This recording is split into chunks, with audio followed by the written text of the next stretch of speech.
Hello guys, नमस्कार।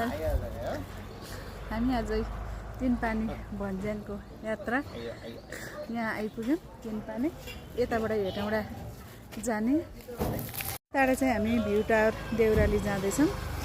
अनि अहिले हजुरलाई फेरि म भिडियो बनाउँछु जस्तै एउटा यहाँ यस्तो छ।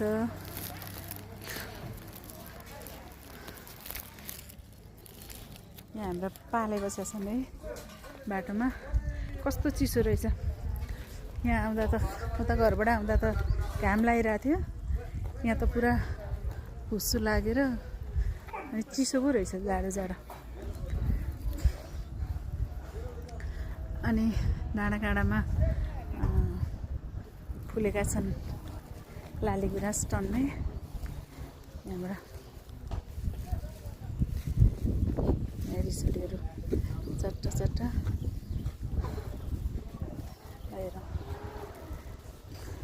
हेरौँ गाइस कस्तो रमाइलो पुरा। यस्तो हेर्छु त्वालो लागिरहेछ भने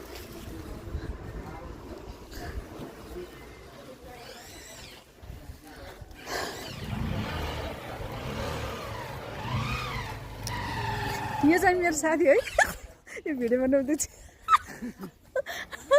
आइज आइज झोला बोकेर हिँड्दैछ।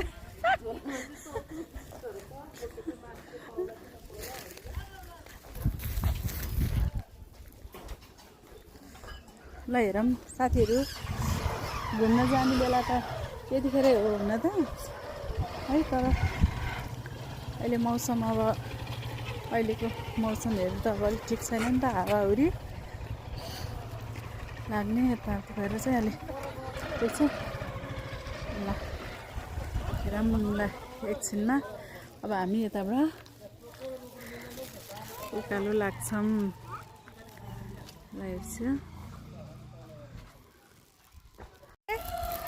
कुकुर पछि लाग्यो। के हुन्छ त पछि लाग्यो, लिएर आइज नि, लिएर आइज बोलाएर। खानेकुरा दिनुपर्छ कि अनि छोड्छन्। ल